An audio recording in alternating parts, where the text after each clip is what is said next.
Movie की starting scene में हम जैक और उसकी मॉम को देखते हैं। वो लोग कहीं और शिफ्ट हो रहे होते हैं। जैक इस नई जगह से बिल्कुल भी खुश नहीं होता है, क्योंकि यहाँ पर न ही उसके दोस्त हैं और न ही वो यहाँ ज्यादा लोगों को जानता है। इनफैक्ट वो अपने पुराने घर को ही काफी मिस कर रहा था। खैर, जब वो कार से सामान को बाहर निकाल रहा होता है, तभी उसे एक लड़की दिखाई देती है जिसका नाम हैना होता है। हैना असल में जैक की नेबर होती है। जैक उसे बताता है कि वो लोग नए नए यहाँ पर शिफ्ट हुए हैं और अब से वो यहीं पर रहेंगे। तभी वहाँ पर हैना के डैड आ जाते हैं, जो कि जैक को बिल्कुल भी पसंद नहीं करते हैं। नेक्स्ट सीन में हम जैक को देखते हैं, जो कि कॉलेज में होता है। वहीं पर जैक की दोस्ती एक लड़के से हो जाती है। बाद में जब जैक घर आता है तो उसे वहाँ पर दोबारा से हैना नजर आती है, जिसके बाद ये दोनों उस बड़े से झूले के पास आ जाते हैं। वो झूला काफी टाइम से बंद पड़ा था। खैर, बाद में वो लोग वहाँ से निकल जाते हैं। जैक घर पर पढ़ाई कर रहा होता है, तभी उसे उसके नेबर के घर से अजीब सी आवाजें आने लगती हैं, जिस वजह से जैक पुलिस को कॉल कर देता है। बाद में जब पुलिस वहाँ पर आती है और वो उनसे जब हैना के बारे में पूछते हैं, तो हैना के डैड ऑफिसर्स से झूठ बोल देते हैं कि हैना 2 दिन से घर पर ही नहीं है। और जब वो ऑफिसर पूरा घर चेक करते हैं, तो वाकई उन्हें हैना कहीं भी नजर नहीं आती है, जिस वजह से उन्हें लगता है कि जैक ने उन्हें हैना के बारे में गलत इन्फॉर्मेशन दी है। लेकिन जैक को पूरा यकीन होता है कि हैना के डैड ऑफिसर्स से झूठ बोल रहे हैं और उन्होंने घर में हैना को कहीं छिपा दिया है।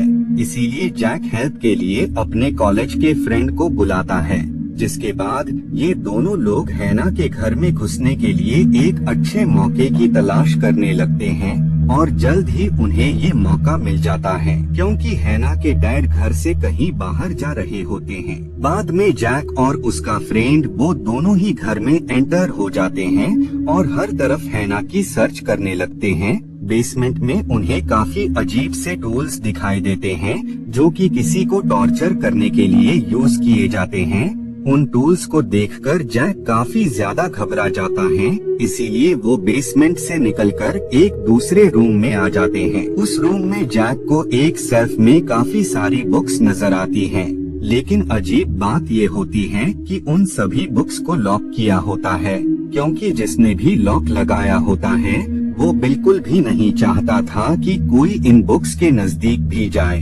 तभी जैक एक बुक को देख ही रहा होता है कि तभी वहाँ अचानक से हैना आ जाती है, जिस वजह से जैक काफी ज्यादा डर जाता है और गलती से उससे बुक नीचे गिर जाती है, जिस वजह से उस बुक का लॉक टूट जाता है और उस बुक के अंदर से एक बिग जायंट पावरफुल मॉन्स्टर यानी एक गोरिल्ला निकलता है, जो कि जैक और हैना पर अटैक कर देता है।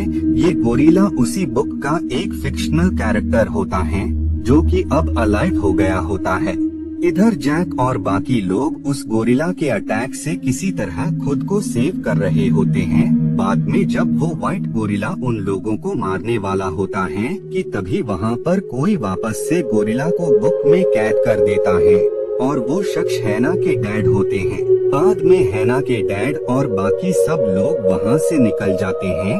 हैना के डैड काफी नाराज होते हैं। घर आने के बाद हैना के डैड जैक से कहते हैं कि तुमने जो कुछ भी देखा है उसे भूल जाओ। जैक कहता है कि आप मुझे सब कुछ बताइए, ये कैरेक्टर बुक से बाहर कैसे आ रहे हैं, ये सब कैसे पॉसिबल है। हैना के डैड जैक को बताते हैं कि तुमने घर पर जितनी भी बुक्स देखी हैं, उन सब को मैंने लिखा है। काफी टाइम पहले मैं एक बीमारी के चलते घर से बाहर नहीं निकल सकता था, जिस वजह से मैंने बुक्स लिखना स्टार्ट कर। मैंने काफी सारी बुक लिखी, लेकिन कुछ टाइम बाद ही बुक के जितने भी कैरेक्टर्स थे वो खुद ब खुद ही बुक से निकलकर हम इंसानों की दुनिया में आने लगे, जिस वजह से उन्हें रोकने के लिए मैंने बुक में लॉक लगा दिया। बाद में जब वो उस बुक को सेल्फ में रखने जाते हैं, तभी वो देखते हैं कि उनकी बुक का एक और कैरेक्टर बुक से बाहर आ गया है और साथ ही उसने काफी सारी बुक को अनलॉक कर उसने एक आर्मी बनाई है, जो कि उसी टॉय का हुक्म मानती है। तभी वो टॉय उन सब को जला देता है और वो अपनी आर्मी से उन लोगों पर अटैक करने को कहता है, जिस वजह से आर्मी उनके पीछे आने लगती है। लेकिन वो लोग किसी तरह घर से बाहर आ जाते हैं। बाहर वो देखते हैं कि उन मॉन्स्टर ने जो कि उस बुक से बाहर आए थे, उन्होंने पूरी सिटी में तबाही मचा दी। ये सब देखकर वो सब काफी अपसेट होते हैं। किसी को ये आइडिया नहीं होती है कि उन मॉन्स्टर को कैसे रोका जाए। तभी जैक के दिमाग में एक आइडिया आता है और वो हैना के डैड से कहता है कि अगर आप चाहे तो इन सब कैरेक्टर को रोका जा सकता है, और वो तरीका ये है कि आप एक ऐसी बुक लिखिए जिसमें ये सारे कैरेक्टर अपनी दुनिया में वापस लौट जाएं।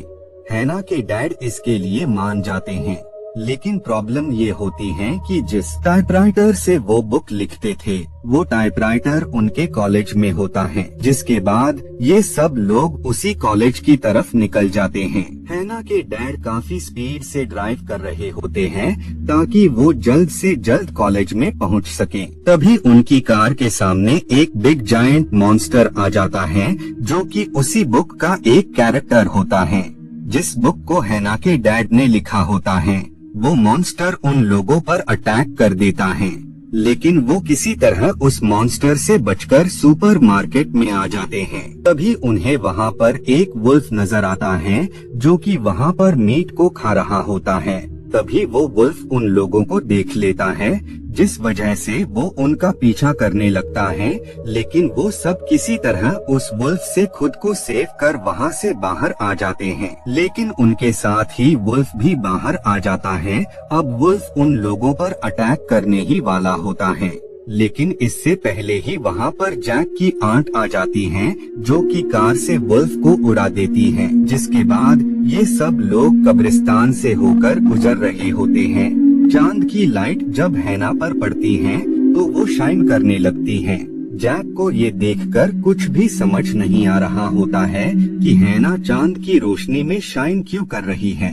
तभी कब्रिस्तान में मौजूद मुर्दे कब्र से बाहर आने लगते हैं और वो उन लोगों पर हमला कर देते हैं, लेकिन वो सब किसी तरह उन डेड बॉडीज से खुद को सेव कर वहाँ से निकलकर कॉलेज में आ जाते हैं। और वो सब लोग अलहदा होकर टाइपराइटर को ढूंढना स्टार्ट कर देते हैं। जैक हैना के डैड से कहता है कि आप मुझसे अभी भी कुछ छिपा रहे हैं। हैना चांद की रोशनी में क्यों शाइन कर रही थी? क्या उसके अंदर मैजिकल पावर्स हैं? हैना के डैड उससे कहते हैं कि नहीं, हैना असल में मेरी बेटी नहीं है, दरअसल वो इंसान ही नहीं है। वो असल में मेरी बुक की लिखी हुई एक फिक्शनल कैरेक्टर है, जिसे मैंने ही बुक से बाहर निकाला था। लेकिन हैना को तुम इस सच के बारे में बिल्कुल भी मत बताना, नहीं तो उसे बहुत ही बुरा लगेगा। तभी वहाँ हैना आ जाती है और वो उन्हें बताती है कि टाइपराइटर मिल गया है। जिसके बाद ये सब लोग उसी रूम में आ जाते हैं जहाँ वो टाइपराइटर होता है। हैना के डैड उन लोगों को बताते हैं कि कहानी लिखने के लिए मुझे एक ऐसा एनवायरनमेंट चाहिए जिसमें कोई भी न हो, इसीलिए तुम सब यहाँ से चले जाओ। इधर कॉलेज के बाहर हम उसी बड़े मॉन्स्टर को देखते हैं जिसने उन पर हमला किया होता है। वहीं पर वो टॉय भी होता है जिसने सारी बुक्स को जलाकर उनके जो कैरेक्टर्स होते हैं उन सब को बुक्स से बाहर निकाल लिया होता है, और साथ ही उसने अपनी खुद की आर्मी भी बना। बाद में वो टॉय हैना के डैड के पास आ जाता है और वो उनके हाथ को ही इंजर्ड कर देता है ताकि वो कोई और कहानी न लिख पाए। तभी वहाँ पर जैक और बाकी लोग आ जाते हैं और वो सब हैना के डैड को लेकर वहाँ से निकल जाते हैं। लेकिन अब भी बाहर काफी सारे मॉन्स्टर होते हैं, इसीलिए वो सब एक बस से होकर वहाँ से जा रहे होते हैं। लेकिन तभी वो मॉन्स्टर उस बस पर अटैक कर देते हैं और बाद में जब वो बस के अंदर देखते हैं तो वहाँ कोई भी मौजूद नहीं होता है। तभी वो बस ब्लास्ट हो जाती है, जिस वजह से वो कैरेक्टर मारे जाते हैं। इधर हम दूसरी बस में उन सब लोगों को देखते हैं जो कि दूर से ये सब देख रहे होते हैं। बाद में वो सब उसी बड़े झूले के पास आ जाते हैं और जैक कहानी लिखने लगता है, जो कुछ भी हैना के डैड उससे बोल रहे होते हैं। तभी वहाँ पर वो टॉय आ जाता है जो कि एक आखिरी बुक को अनलॉक कर देता है। उस बुक में एक ऐसा कैरेक्टर होता है जो कि बहुत ही पावरफुल होता है और वो तेजी से उन लोगों की तरफ बढ़ रहा होता है। इसीलिए हैना के डैड उन सबको बचाने के लिए खुद को सैक्रिफाइस कर देते हैं।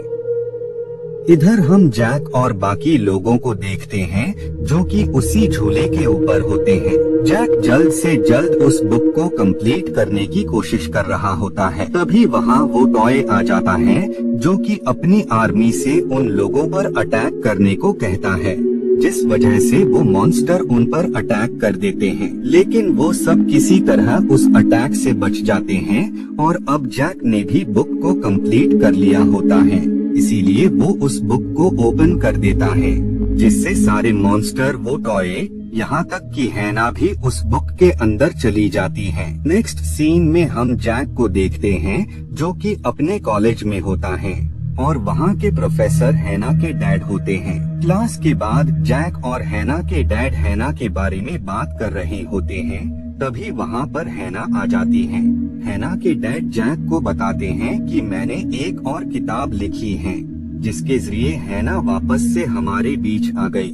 मूवी के लास्ट सीन में हम हैना के डैड को देखते हैं जो कि अपने टाइपराइटर को देख रहे होते हैं, क्योंकि अभी भी कोई उनके टाइपराइटर पर कहानी लिख रहा होता है।